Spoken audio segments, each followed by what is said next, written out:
Cada mañana, camino del trabajo, mi tren pasa por delante de la oficina de patentes de Berlín. Siempre pensé que el edificio tenía un halo de polvoriento hastío. Me recordaba a sellos de caucho y a enormes pilas de papel amarillento. Hasta que un día leí en el periódico algo que lo contradecía. En Estados Unidos se han registrado patentes sobre genes humanos. ¿Patentar un gen?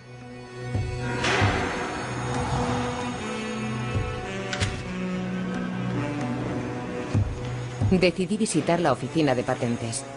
Hasta entonces, las únicas patentes que conocía eran la bombilla de Edison, la máquina de vapor de Watt y el teléfono de Bell. Wir befinden uns hier in der Eingangshalle vom alten kaiserlichen Patentamt. Pero he visto en internet que no solo puedes patentar genes, células, brócoli, posturas de yoga, incluso se puede patentar un sándwich. En ese momento no era consciente de que mis investigaciones durante los próximos meses me llevarían hasta un mundo de delitos de guante blanco. En la oficina de patentes descubro que las primeras leyes sobre estos documentos de propiedad industrial e invención fueron aprobadas en Gran Bretaña y Estados Unidos en los siglos XVII y XVIII. Se pretendía animar a los inventores a compartir sus conocimientos con el público. A cambio, los recibían un monopolio temporal. Descubro también que se puede patentar cualquier cosa técnica. Eso incluye aparatos, productos y procesos. Pero un gen no es ni un proceso ni un producto técnico. Entonces, ¿cómo puede patentarse un gen? Esa pregunta no deja de inquietarme. Compruebo que para mucha gente es una cuestión de vida o muerte. Leo en internet que enfermos de cáncer e investigadores de Estados Unidos han denunciado las patentes sobre 2 genes humanos. Se ha relacionado una mutación en esos 2 genes con el cáncer de mama. Para saber más, viajo a Estados Unidos.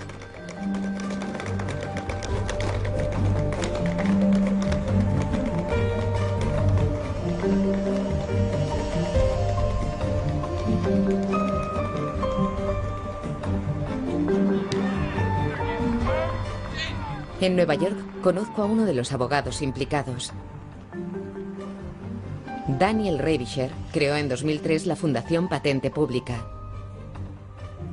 Esta organización para la defensa del consumidor ha presentado la demanda contra Myriad Genetics. Uno de los mayores problemas que tenemos con el sistema de patentes es que la mayoría de las personas no entiende cómo les afecta. Piensan: las patentes no tienen nada que ver conmigo. Pero esa es la estrategia de marketing de las compañías que se aprovechan del sistema de patentes. Es lo que quieren que el público piense.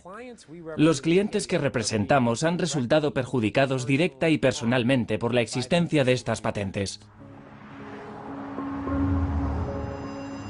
Lisbeth Zeriani es una de las demandantes. La visito en su casa de las afueras de Boston.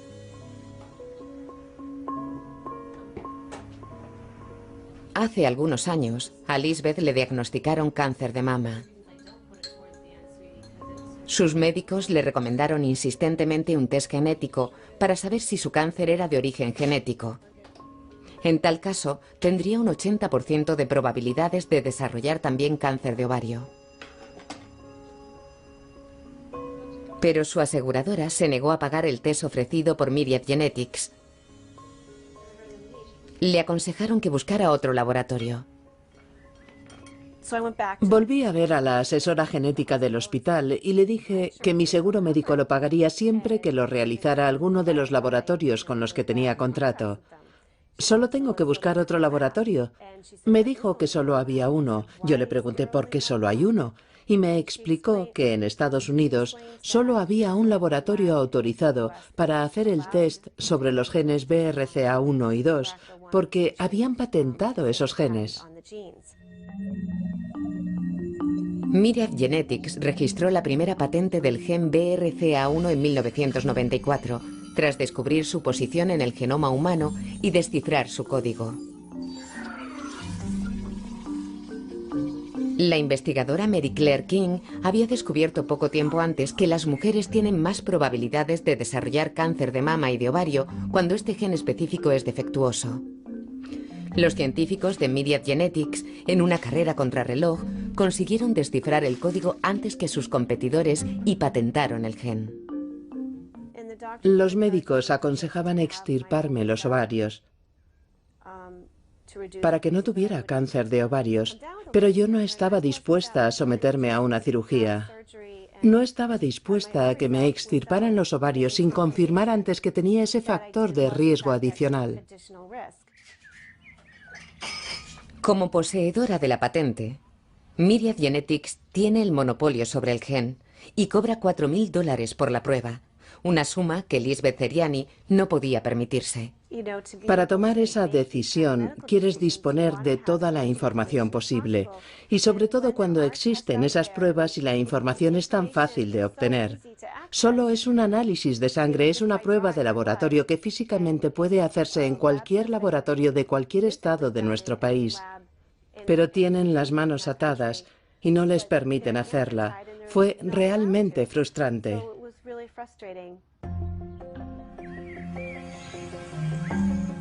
Lisbeth Seriani luchó durante 18 meses para hacerse el test.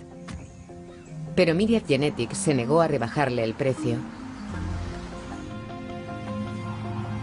Al final, tras algunos angustiosos meses, pudo hacerse la prueba gracias a un donante. Y justo a tiempo.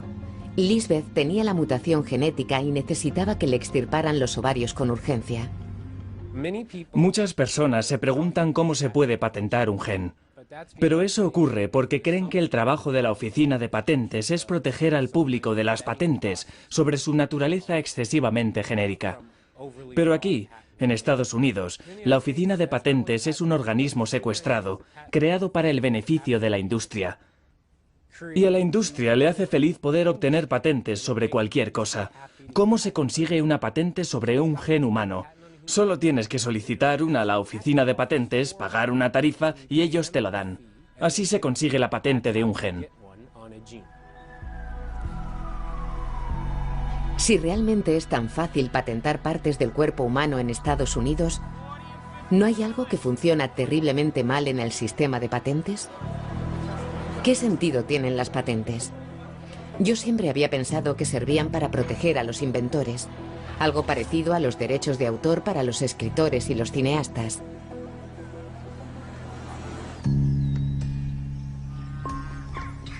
Para averiguar más, quiero hablar con un inventor. Sir James Dyson ha establecido su compañía en la ciudad inglesa de Malmesbury. Él es el inventor británico vivo más famoso, creador de la aspiradora sin bolsa.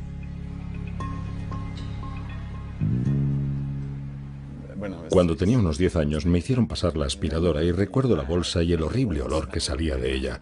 El olor a polvo viejo y a perro, el ruido chirriante de la aspiradora y que no aspiraba casi nada. Tenía que agacharme a recoger las cosas. A los 30 años compré la que se suponía que era la aspiradora más cara del mundo. La llevé a casa y sonaba muy potente, pero tuve exactamente la misma experiencia. Hasta que de repente comprendí que la bolsa no era un depósito para el polvo y la suciedad, era un filtro gigante. James Dyson comenzó a experimentar con la tecnología ciclónica. Es famoso por haber fabricado más de 5.000 prototipos hasta que estuvo satisfecho con su aspiradora sin bolsa. Cuando pasó a la fase de fabricación, estaba endeudado hasta las cejas.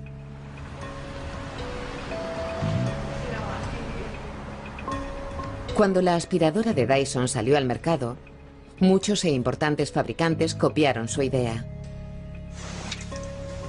Dyson se vio envuelto durante años en un litigio con la empresa estadounidense Hoover. Uno imagina que las patentes ayudan al pequeño inventor que trabaja por su cuenta, pero no es así. Porque, en primer lugar, cuando no tienes dinero, tienes que endeudarte para desarrollar tu invento y registrar las patentes. Pues bien, registrar una patente en Estados Unidos me costó 100.000 libras, unos 150.000 euros. Solo una patente. Dyson ha protegido la última versión de su aspiradora con casi 200 patentes. Cuando intentas demandar a alguien que te ha copiado, tienes que empezar desde cero porque tienes que demostrar ante un tribunal que lo inventaste tú y que tu patente es válida.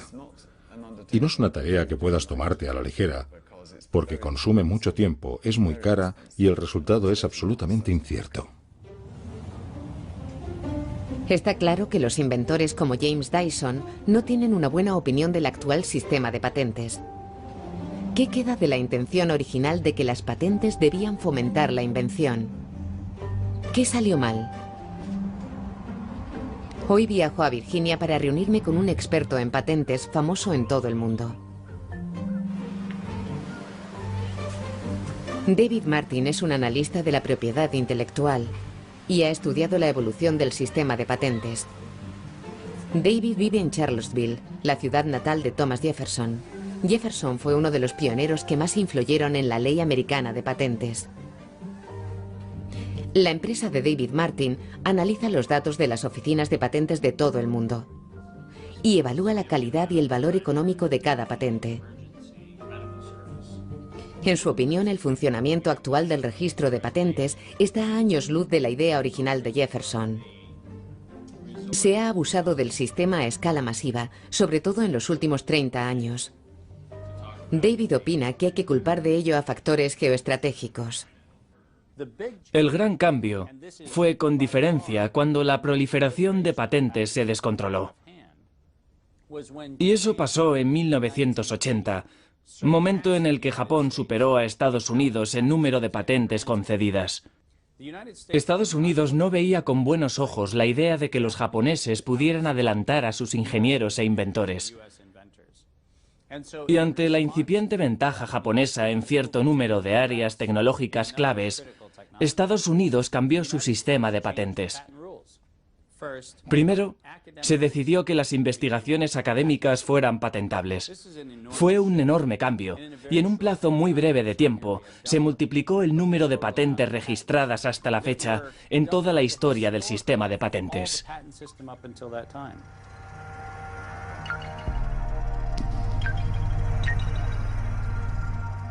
Y lo segundo fue que eliminamos la exigencia de demostrar que habías llevado tu idea a la práctica. Se hizo más fácil conseguir una patente. Y hoy en día puedes patentar una idea en vez de una invención real.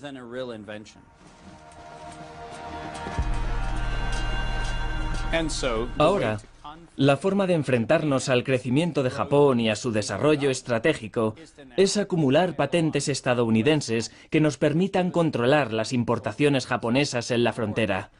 ¿Cómo funciona eso? Toshiba consigue su patente, General Electric consigue su patente, Sony consigue su patente, Ampex, y lo que sucede es que comienzas a ver este universo de destrucción mutua asegurada, creado dentro del ecosistema de patentes en el que la gente no inventa cosas, lo que hace es obtener su versión de la patente. Desde que se aprobaron las primeras leyes sobre patentes, se han concedido más de 85 millones de ellas en todo el mundo. En Estados Unidos y en otros países, el número de solicitudes de patentes se ha incrementado espectacularmente en las últimas décadas, pero ¿realmente es una señal de una mayor creatividad?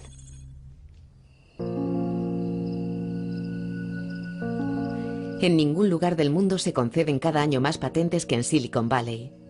El área de la Bahía de San Francisco es la capital mundial de la alta tecnología. Los anodinos suburbios de San José acogen a las mayores empresas de tecnología de la información del planeta, y allí donde hay una de ellas, seguro que muy cerca hay abogados de patentes. Me reúno con Steve Shear, que comenzó a trabajar en Silicon Valley en los años 70 como abogado especialista en patentes. En general, ¿qué es lo que hace una buena patente? Yo tengo que ser capaz de escribir una buena reivindicación de patente, porque al final, las reclamaciones de las patentes serán las que determinen si un competidor está infringiendo tu patente o no. Los abogados de patentes son los mayores expertos. Los mayores expertos en saber cómo usar y manipular las palabras. Ese es nuestro trabajo. Nuestro ejemplo favorito es el enchufe. Todos sabemos que es un objeto formado por dos clavijas y un soporte. Todos sabemos lo que es un enchufe. En una patente se describía como lenguas insertables hermafroditas encajables. Y en otro caso se le denomina varillas fijas longitudinales. Y eso no es todo. En otro ejemplo, dedos interconectables.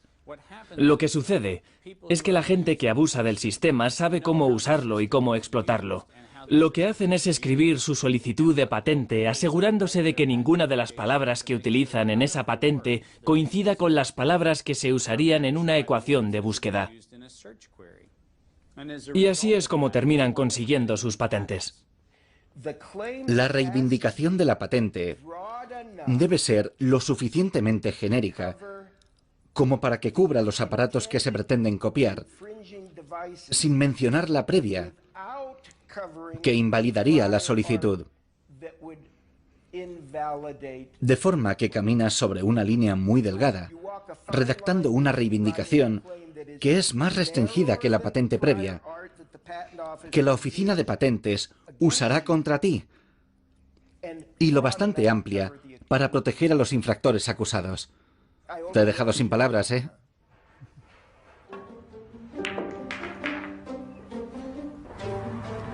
Si nadie entiende qué protege una patente, ¿cómo se espera que el inventor comparta su conocimiento? En la industria de la tecnología de la información es frecuente el uso de complejas patentes tácticas. Pueden ser muy peligrosas, especialmente para las firmas pequeñas y los emprendedores.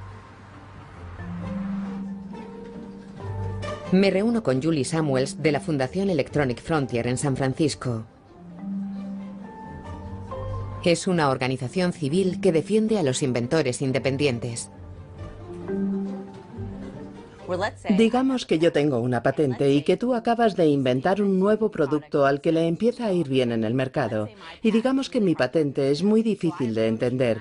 Y yo me acerco a ti y te digo, dame $15.000, $100.000 y desapareceré. No te demandaré, pero creo que estás infringiendo mi patente. Y tú me dices, no estoy infringiendo tu patente, ganaré el caso porque no estoy infringiendo tu patente. O dices, creo que tu patente es una patente realmente mala y podría invalidarla. No importa, porque lo fundamental es que ir a los tribunales y ganar el caso te costaría millones de dólares y muchos años. Para alguien en tu situación sería mucho mejor pagarme 15 o $100.000 que ir a los tribunales, de forma que las patentes se han convertido en un arma. Lo que nos ha contado es lo que en el negocio llaman troll de las patentes. Los trolls de las patentes compran patentes con el único propósito de amenazar con pleitos a otras empresas. Eso es completamente legal en Estados Unidos. Los trolls se relamen ante patentes formuladas de forma imprecisa sobre objetos y tecnologías muy básicas y universales. Por ejemplo, un escáner o un sándwich de crema de cacahuete. Puedes conceder un monopolio para el progreso de la ciencia, para la innovación, para hacer una sociedad mejor, para que esos inventos lleguen a la sociedad de forma que todos vivamos mejor. Pero lo que hemos visto que ha pasado con el sistema es que la gente usa las patentes para enriquecerse. En los últimos años, el significado de las patentes ha cambiado radicalmente en Silicon Valley. Y Kevin Rivett es en parte responsable de eso. En el año 2000 escribió el bestseller Rembrandts en el desván, en el que mostraba a los gerentes cómo usar las patentes estratégicamente. Ya entonces pronosticaba que las patentes se convertirían en las bombas inteligentes de las futuras guerras económicas. Usted dice que las patentes son una especie de bombas inteligentes. No, yo no he dicho eso. Sí, pero no en el sentido de destruir algo. Puedes usarlas estratégicamente para conseguir oportunidades. Si yo me acerco a ti y te digo, oye, los dos tenemos productos que compiten en un área. Me gustaría unirme a ti. Me gustaría hacer una empresa conjunta o una sociedad. Prefiero una sociedad. Y tú dices, en realidad no me interesa. Y yo te digo, bueno, ¿no es mejor eso que terminar en los tribunales porque tú estás usando mucha tecnología que he desarrollado yo? Para mí es así como lo utilizas. Es una bomba inteligente en este sentido. Es una forma de conseguir introducirte en una sociedad u otra forma de relación empresarial que normalmente no tendrías. ¿Lo que Kevin Rivett describe es realmente una sociedad? ¿O solo es un chantaje? A fin de prepararse para esta guerra, las empresas de tecnología de la información adquieren arsenales cada vez mayores de patentes. Los jugadores que no disponen de esas enormes carteras de patentes no tienen posibilidad alguna. Pero la vulneración de patentes se ha convertido igualmente en un negocio muy rentable. En algunos casos, la recompensa es una indemnización de miles de millones de dólares. El sector de la tecnología de la información se ha visto atrapado en una densa telaraña de litigios recíprocos.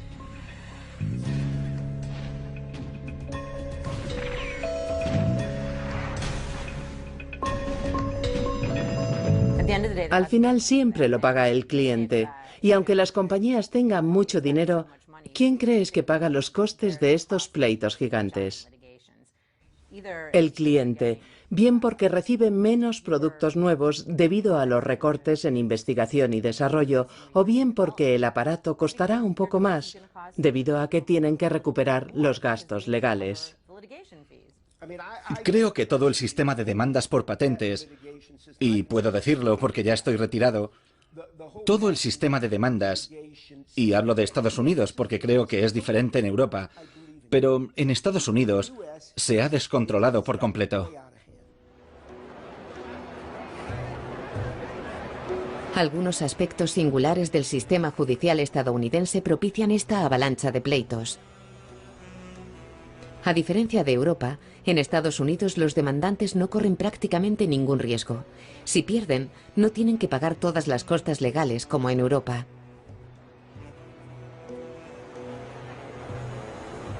Las patentes son una forma imperfecta de ayudar a alguien que ha desarrollado una tecnología a proteger su invención, su esfuerzo humano, su inversión, la asunción de riesgos. Estoy en contra de lo que llaman los trolls de las patentes, compañías que se dedican a comprar patentes para usarlas como arma defensiva en litigios sobre patentes, o incluso como armas ofensivas. Lo rechazo completamente porque pienso que atenta contra el espíritu de las patentes y su objetivo original. James Dyson ganó su caso contra Hoover tras muchos años de litigios. Ahora su compañía tiene su propio departamento de propiedad intelectual. Se ocupa de patentar los inventos de la empresa y de presentar demandas contra los plagiarios. Para hacer frente al espionaje industrial, Dyson ha convertido todas las instalaciones en una zona de alta seguridad. Nadie puede grabar imágenes en su Santa Santorum, el Departamento de Investigación y Desarrollo. Incluso los ingenieros y diseñadores que trabajan aquí solo tienen acceso a determinadas áreas y desconocen en qué están trabajando sus colegas. En el Departamento de Investigación y Desarrollo de Malmesbury trabajamos 850 ingenieros en un gran número de proyectos diferentes. Este libro contiene todo mi trabajo, todas mis ideas, todos los bocetos y dibujos que hago. Y es muy importante, porque el contenido de este libro podría usarse si fuera necesario en los tribunales, en el caso de una demanda contra alguien, como prueba de la originalidad y de mi autoría de los trabajos que contiene. Nunca me separo de él. De noche se guarda bajo llave. No podemos contar nada de lo que hacemos, ni siquiera a nuestros familiares y amigos. Es frustrante, porque nos gustaría hablar de lo que hacemos, porque es un trabajo apasionante y trabajamos en grandes productos. La verdad, nos gustaría compartirlo con nuestros familiares más cercanos y nuestros amigos, pero no podemos, porque entonces nos arriesgaríamos a filtraciones de información. Sería un desastre en términos de propiedad intelectual y protección que un competidor presentara uno de nuestros productos antes que nosotros. No solo las empresas, también los estados quieren la mayor protección posible para sus patentes. La Organización Mundial de la Propiedad Intelectual tiene su sede en Ginebra. Esta agencia de Naciones Unidas ha crecido rápidamente desde su creación en 1967. Su función es promover la protección de la propiedad intelectual en todo el mundo.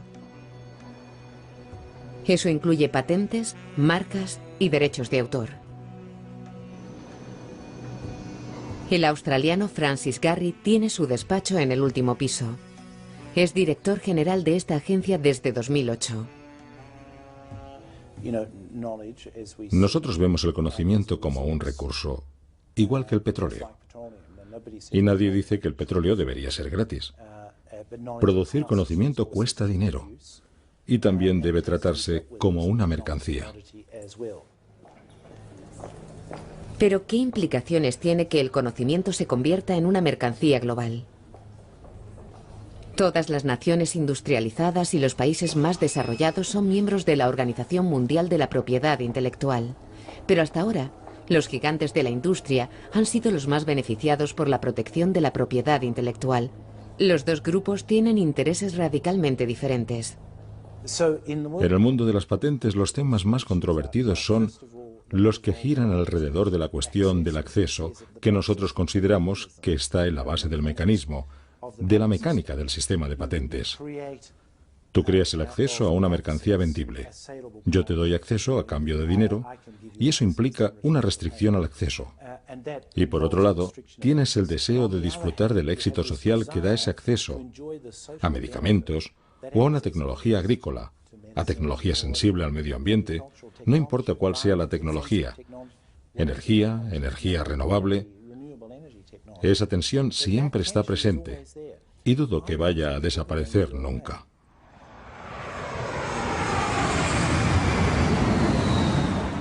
Vuelo a la India para investigar este conflicto entre países ricos y países pobres.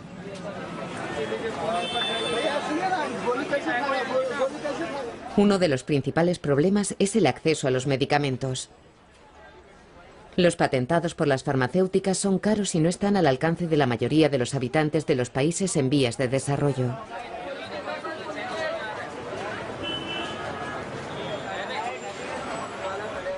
En la India hay más de 2 millones de personas afectadas por el SIDA. En la capital visito la sede de la Red de Personas Seropositivas de Delhi. Los miembros de la organización se reúnen aquí una vez al mes. Vikas Ahuja es uno de los codirectores de esta organización.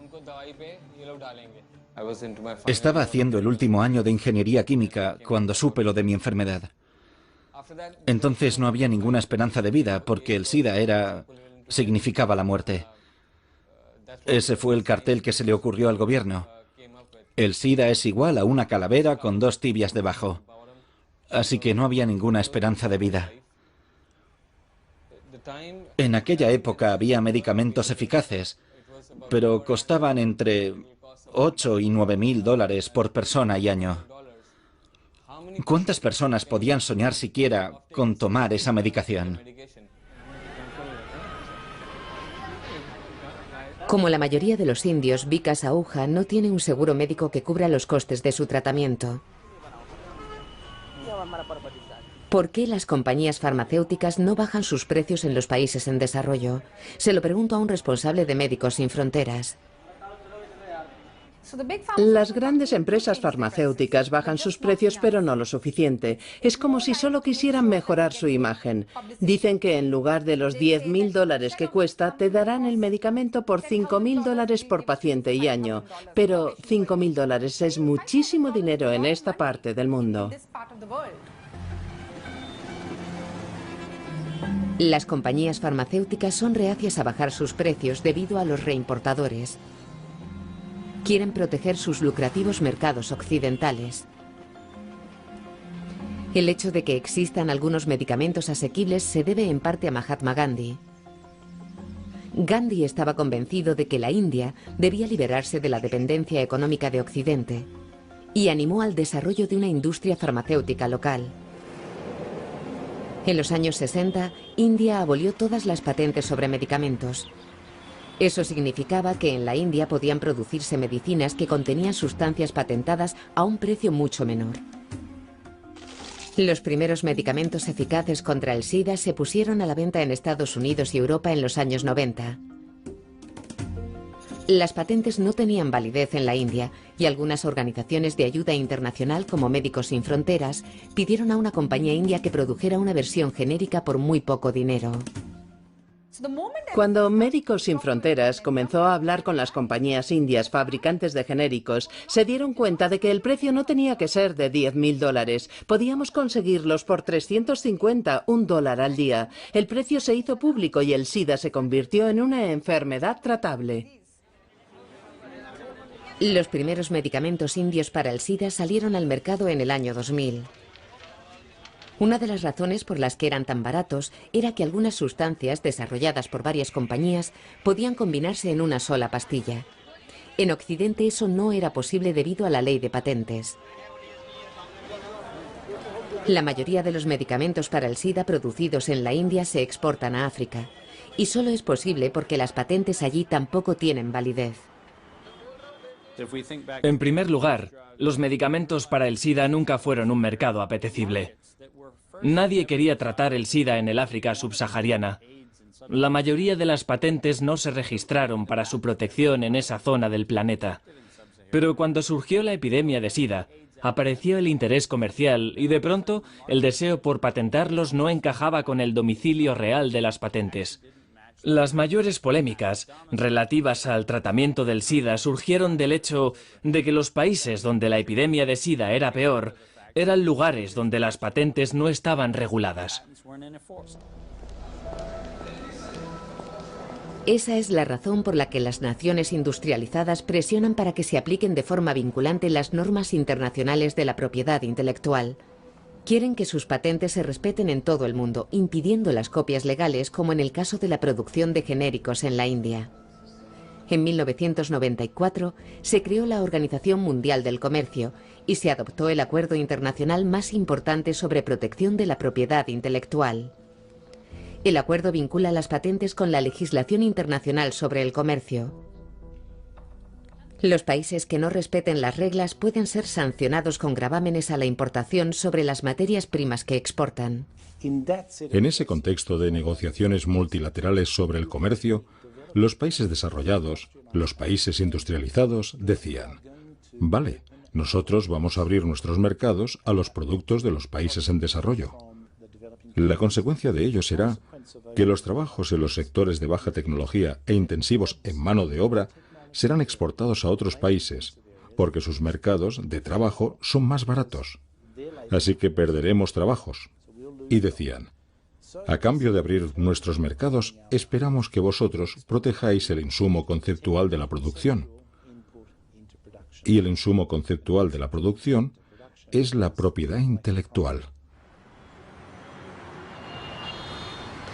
La India se unió a la Organización Mundial del Comercio en 1995 y firmó el Acuerdo de Protección de la Propiedad Intelectual.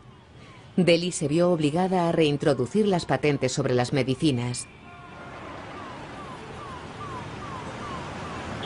Desde 2005, la producción de genéricos en la India se ha restringido a medicinas cuyas patentes han expirado.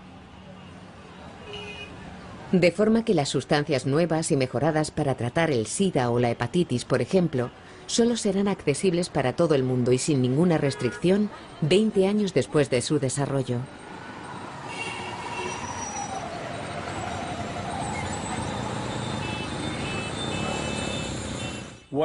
Lo que ha pasado en los últimos años es que los países que tienen compañías extremadamente prolíficas en patentes han intentado influir en los antes llamados países en vías de desarrollo. Quieren que estos adopten las restricciones de los tratados comerciales.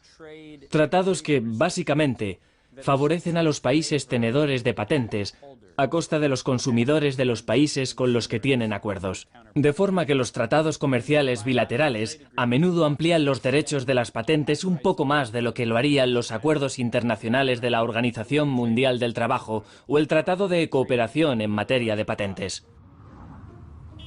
¿Cómo puede aplicarse la misma legislación sobre patentes a un medicamento, a un móvil o a una aspiradora? Es obvio que no es equiparable el derecho a la salud con el derecho a tener electrodomésticos.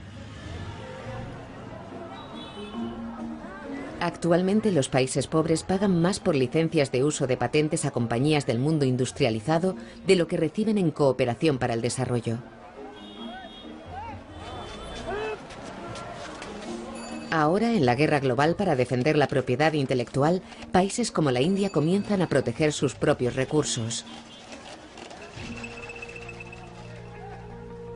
En 1997, la Oficina de Patentes de Estados Unidos concedió a la compañía Rystec, con sede en Texas, la patente sobre una nueva variedad de arroz basmati. El Ministerio de Economía de la India y varias ONGs investigaron la patente. Sus hallazgos provocaron un escándalo. Todas las características reivindicadas en la patente correspondían exactamente a las del basmati, el arroz tradicional de la India. La patente reivindicaba el aroma, la longitud del grano, el hecho de que al cocerlo el grano se hace más largo, todas las propiedades esenciales del arroz basmati, incluido su cultivo. El arroz basmati se ha cultivado en la India durante muchas generaciones y es una de sus principales exportaciones. La patente era una amenaza para la subsistencia de los cultivadores indios de arroz. Concedía a Rystec el derecho a impedir la exportación de arroz indio a Norteamérica y Europa. El gobierno indio litigó contra la patente ante los tribunales estadounidenses durante 3 largos años. Al final, Rystec tuvo que retirar sus polémicas reivindicaciones. Pero Delhi tuvo que pagar más de $2 millones en concepto de costas procesales. Yo creo que la mayoría de la gente no es consciente de que los cultivos agrícolas como el arroz, el maíz o el trigo no son productos naturales. No encuentras arroz en el bosque, no encuentras trigo en el bosque. Solo encuentras plantas silvestres. Y aquellas plantas cultivables son patrimonio de las comunidades tribales que desarrollaron esos cultivos, en los países en los que esas plantas silvestres se hicieron cultivables. La investigadora genética Suman Sahai fundó la ONG Campaña Gen para prevenir casos como el del arroz basmati en el futuro. El arroz es originario del norte de la India. Aquí, en esta región, los campesinos indios cultivan desde hace siglos un número enorme de variedades.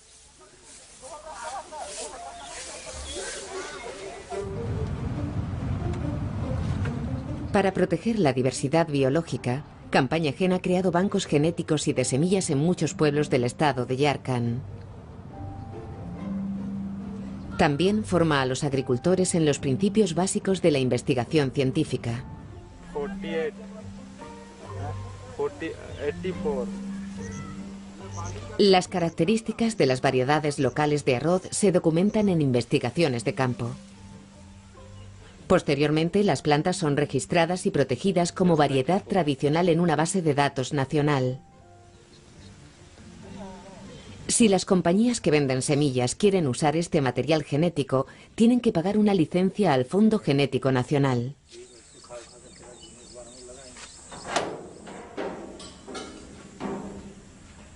Campaña Gen puede almacenar estas semillas durante varios años en su banco genético central.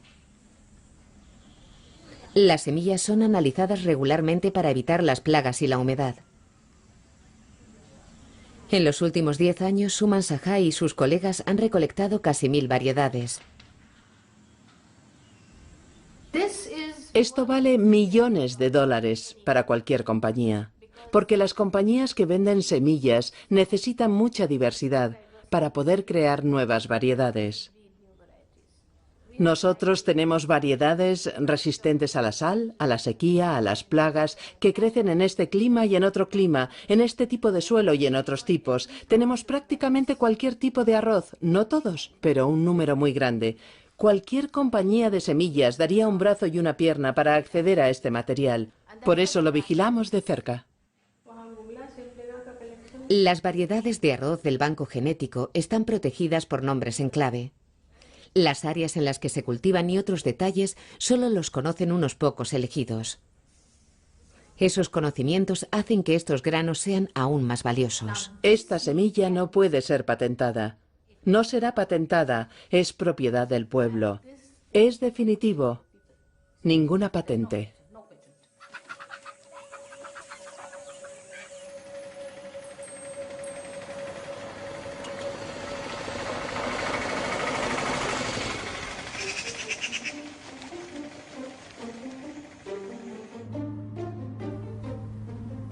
En Mallorca visito al economista Michele Boldrin. En su libro En contra del monopolio intelectual, publicado hace algunos años, pide la abolición del sistema de patentes. A diferencia de la mayoría de economistas, Boldrin no cree que una mayor protección de la propiedad intelectual conduzca al crecimiento económico. Le pregunto cómo ve él el futuro. Me temo que empeorará antes de mejorar. La tendencia en el mundo occidental a crear monopolios en torno a una idea es muy fuerte. De hecho, es un signo de que estamos en crisis. El que la gente intente crear pequeños monopolios para defenderse es un signo de crisis, de recesión, un signo de declive. Creo que en parte tiene que ver con el hecho de que la sociedad occidental ahora es menos innovadora, menos creativa de lo que solía ser, y por eso tendemos a atesorar demasiado. Boldrin dice que básicamente las compañías usan las patentes para asegurar su monopolio, y está convencido de que poder copiar libremente daría lugar a largo plazo a una sociedad más próspera. La mayor tecnología para mejorar la humanidad es la imitación. La imitación es la sal de la vida y el progreso. No existe el crecimiento económico sin imitación, pero la gente no lo entiende. Dicen, mira, esta compañía tiene mucho éxito. Es enorme, gana mucho dinero. Y tú le dices, sí, pero detrás hay patentes. Sí, por eso son buenas las patentes. Y piensas, espera un momento. Desde el punto de vista social, tenemos una legislación que asegura que el accionista de esa compañía o su presidente ejecutivo se hagan ricos y tengan éxito. ¿Y no tenemos leyes y regulaciones que aseguren que el ciudadano corriente, el consumidor medio, mejore? Es por eso por lo que Michele Boldrin pide la abolición de las patentes y que solo se concedan en circunstancias excepcionales. Eliminar las patentes sin duda causaría problemas a compañías como Monsanto, Pfizer, todas las grandes farmacéuticas, la que digas. Apple, sí, quizá, pero tendrías más Apples pequeñas que, juntas, podrían hacerlo incluso mejor.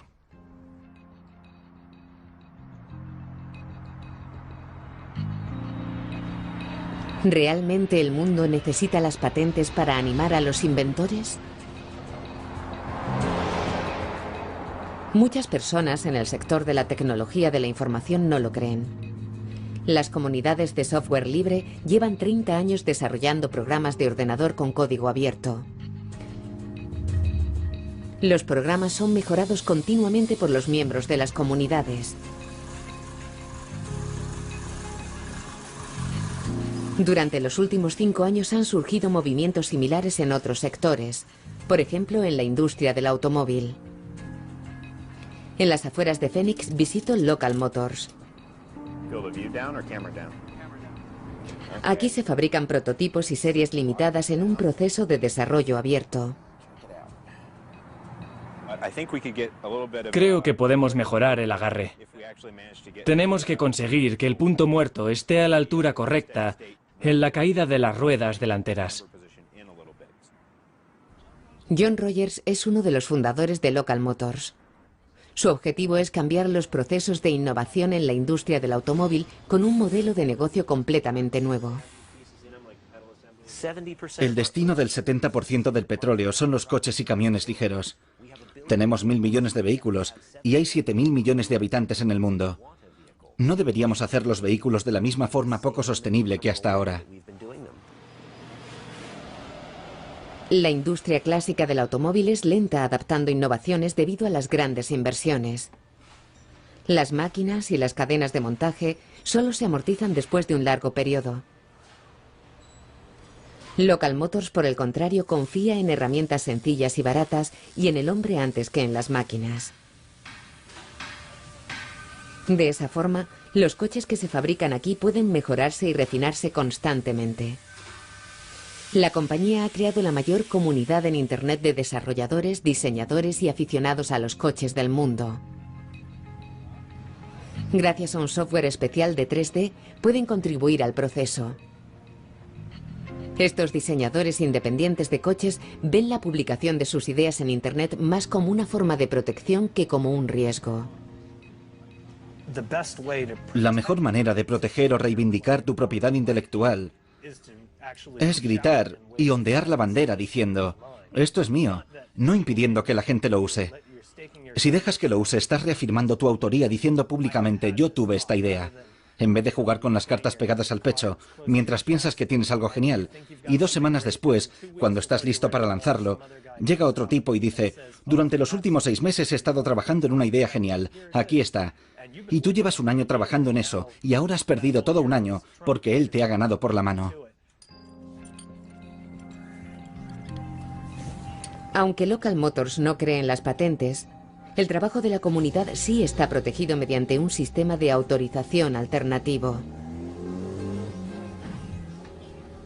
Las licencias de Creative Commons fueron desarrolladas inicialmente por el profesor de Derecho Lawrence Lessig para autores y artistas que querían compartir su trabajo con otros usuarios de Internet. Un sofisticado sistema les permite controlar cómo se usa su trabajo. Aunque el modelo de patentes abiertas, como la mayoría de las cosas en nuestra web, está protegido por las licencias de Creative Commons, prácticamente cualquiera puede construirse uno. Pero si alguien quisiera fabricarlo y ganar dinero, antes tendría que negociar con nosotros una licencia de autorización. Y bueno, es gratis para toda la gente que quiera hacer variaciones siempre que se reconozca la autoría del equipo original que creó este coche.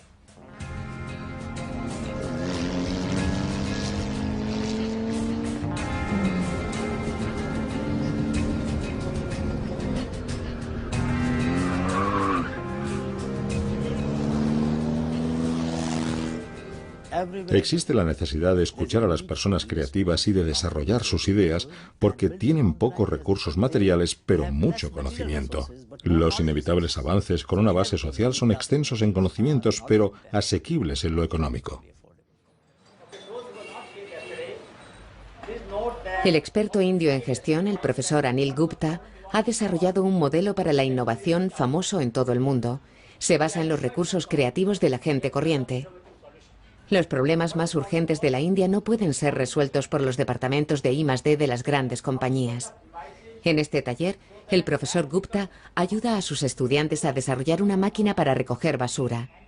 La recogida de basura en la India sigue haciéndose fundamentalmente a mano. Debemos identificar cuáles son los retos claves. ¿Qué es lo que tenemos que hacer? Anil Gupta fundó la red Abeja Melífera hace 25 años. Hoy está presente en más de 70 países. A través del apoyo a pequeñas empresas emergentes, Gupta promueve los beneficios comerciales del conocimiento colectivo. En este taller en Gujarat, por ejemplo, las motocicletas se transforman en tractores.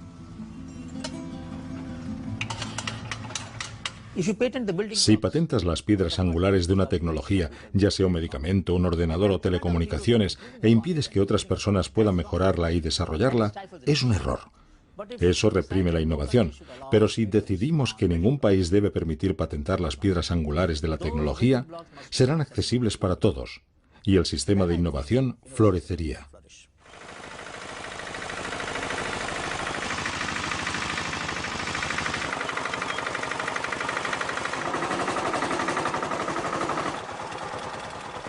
El tractor impulsado con motor de motocicleta no solo es más barato que un tractor de verdad, también evita eficazmente las leyes sobre patentes.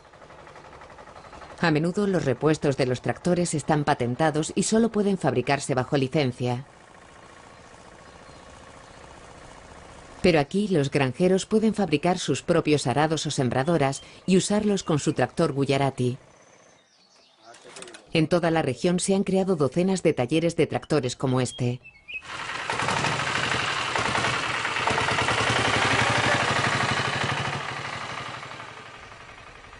Debemos comprender que si queremos ser democráticos, entonces tenemos que ser policéntricos. Y eso significa que demasiado poder en pocas manos no es bueno.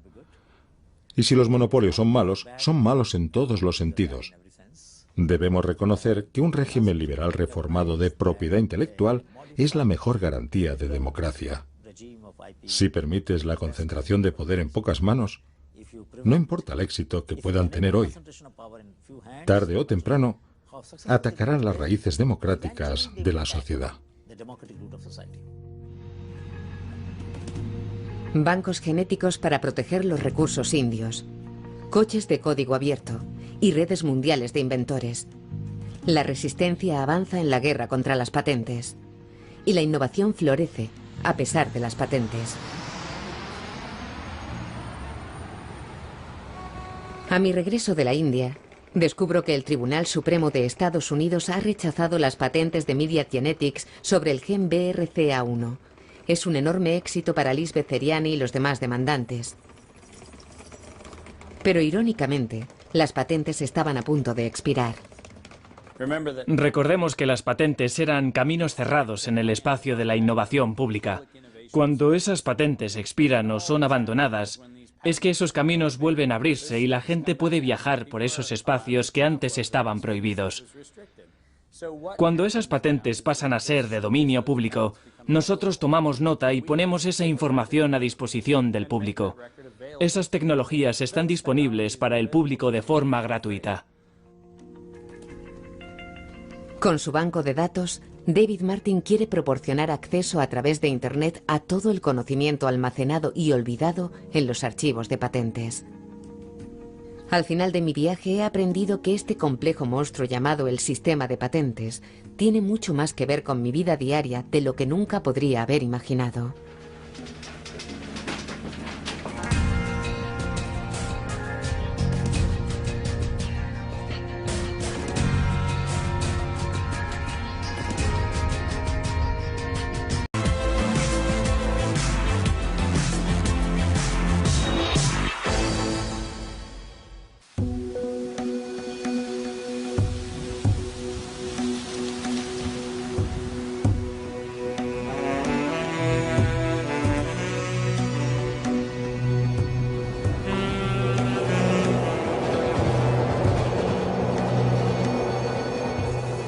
Cada mañana, camino del trabajo, mi tren pasa por delante de la oficina de patentes de Berlín. Siempre pensé que el edificio tenía un halo de polvoriento hastío. Me recordaba a sellos de caucho y a enormes pilas de papel amarillento. Hasta que un día leí en el periódico algo que lo contradecía. En Estados Unidos se han registrado patentes sobre genes humanos. ¿Patentar un gen?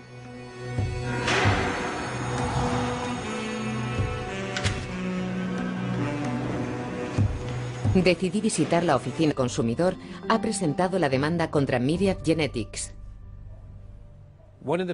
Uno de los mayores problemas que tenemos con el sistema de patentes es que la mayoría de las personas no entiende cómo les afecta.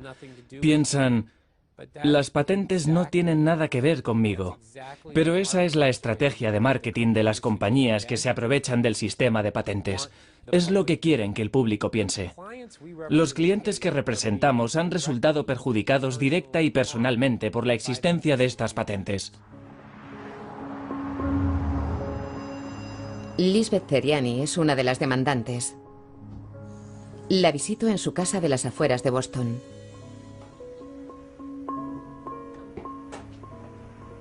Hace algunos años, a Lisbeth le diagnosticaron cáncer de mama.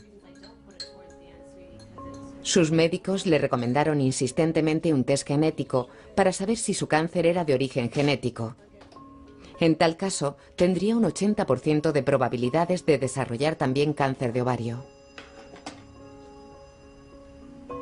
Pero su aseguradora se negó a pagar el test ofrecido por Myriad Genetics. Le aconsejaron que buscara otro laboratorio. Volví a ver a la asesora genética del hospital y le dije que mi seguro médico lo pagaría siempre que lo realizara alguno de los laboratorios con los que tenía contrato. Solo tengo que buscar otro laboratorio.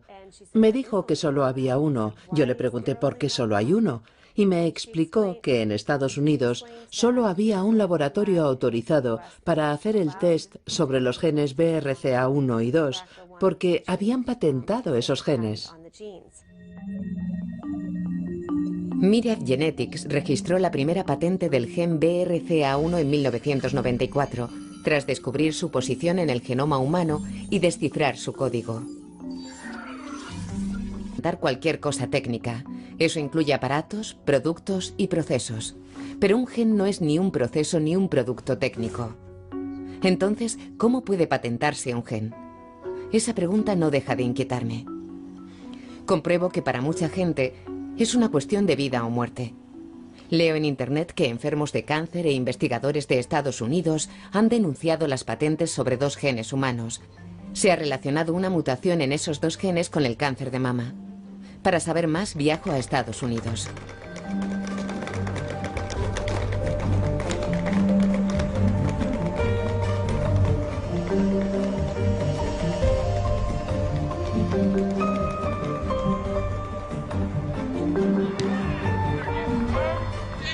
En Nueva York conozco a uno de los abogados implicados. Daniel Revischer creó en 2003 la Fundación Patente Pública. Esta organización para la defensa de la de patentes.